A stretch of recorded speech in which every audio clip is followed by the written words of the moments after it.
चलिए बात करते हैं इस प्रैक्टिकल के बारे में। इस प्रैक्टिकल में आपको शुद्ध रेजिस्टिव सर्किट चाहिए होगा। अब शुद्ध रेजिस्टिव सर्किट क्या होता है? यानी एक ऐसा परिपथ बनेगा जिसमें मात्र और मात्र प्रतिरोध ही होगा। इसके साथ में आपका इंडक्टेंस या कैपेसिटेंस ये चीज़ नहीं होगी। तो देखते हैं ऐसा क्या होता है जब हम बात कर रहे होते हैं शुद्ध रेजिस्टेंस के बारे में। शुद्ध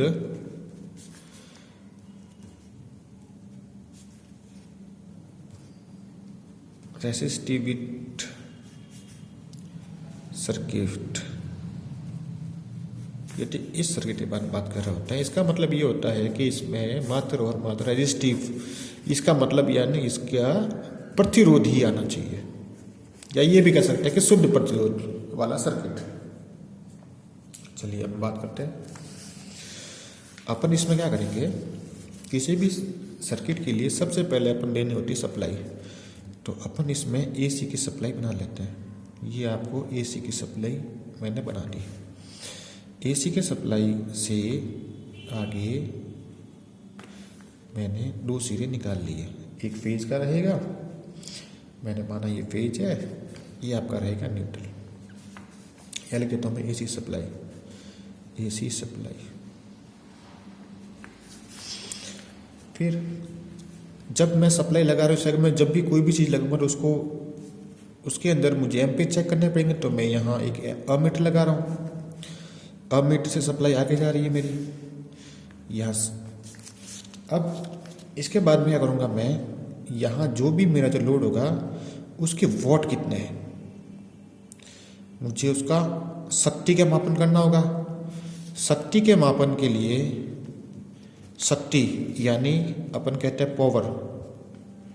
पावर के लिए अपन जो यूज करते हैं उसका नाम है वॉट मीटर। उसका नाम क्या है? Watt meter. मैंने यहाँ वॉट मीटर लगा दिया। इस वॉट मीटर के आगे मैं बता दूं, वॉट मीटर जब भी आप वॉट मीटर यूज करते हो, वॉट मीटर के 3 लेग होती है। इसको ड्राइंग में अपन 3 लेग से बनाते हैं। यहाँ सप्लाई आती है, यहाँ सप्लाई जाती है, और ये उसका न्यूट्रल वाला भाग रहता है। तो इसको क्या करेंगे, अपन न्यूट्रल से जोड़ते हैं। ये न्यूट्रल से मैंने जोड़ा, यहाँ सप्लाई आगे चली जाती है।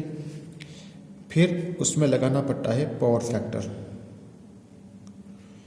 पावर फैक्टर, पावर फैक्टर जो होता है जिसे अपन पीएफ कहते हैं, इसे कहते हैं पावर फैक्टर।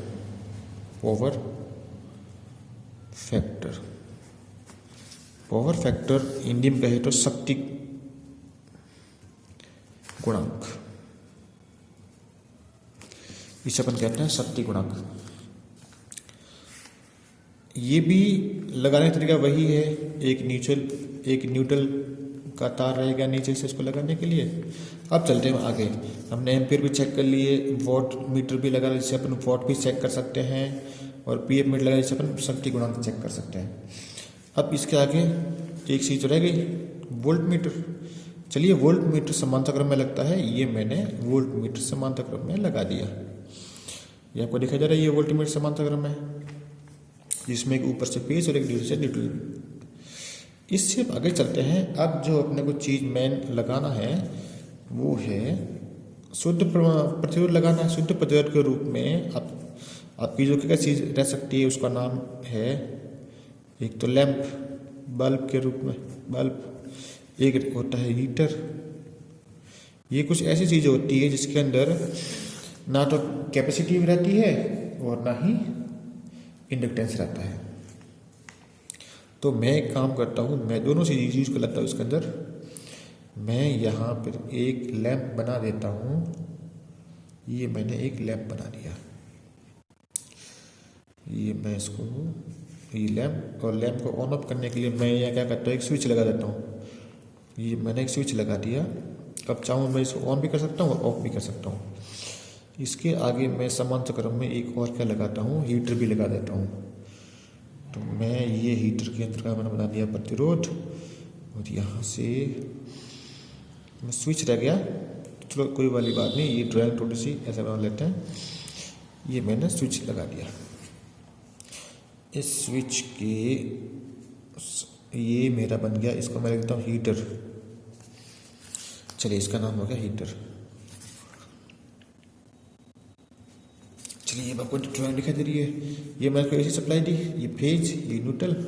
यहाँ से जैसे ही इन दोनों में से कोई भी जो मैंने दो शुद्ध रेजिस्टिव के नाम से दो मैंने चीज ली, बल्ब या हीटर जो भी ऑन होगा तो ये कुछ एम्पेयर आएगा, तो ये मुझे एम्पेयर दिखा देगा।